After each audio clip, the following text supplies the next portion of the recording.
પણ કથા દ્વારા આપણે હરિરસ સુધી પહોંચવાનું છે કે આ રસ એ છે શું. હનુમાનજી એ રસ સુધી પહોંચ્યા એટલે પૂજાયા છે. રામ રસાયન તુમ મરે પાસા, એ રસાયન છે. અને રસાયણ એ પીવાની જ મજા છે, બોલવાની મજા નહીં, સાંભળવાની મજા નહીં, આને પીવાની જ મજા છે. એટલે કોઈ ગતિમાં હાલતા હોય એવા મહાત્માઓ મળી જાય ને.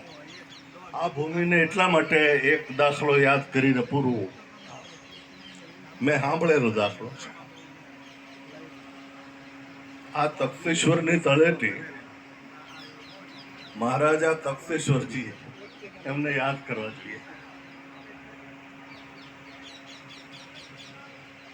જેમના નામે ભાવનગરમાં મોટી હોસ્પિટલ, તખ્તેશ્વર હોસ્પિટલ, તખ્તેશ્વર ધર્મશાળા, પછી મહારાજાના નામે પણ એ રાજવી પરિવારને એક ગતિવાળા પુરુષો મળ્યા છે એવા દાખલાઓ છે. અહીંયા એક મસ્તરામ કરીને બાપુ બેસતા, અને એમનો એક પ્રસિદ્ધ દાખલો કે મહારાજા દર્શને આવ્યા તખ્તેશ્વરજી અહીંયા મહાદેવના, જોયા તો એક સાધુ સૂતા છે.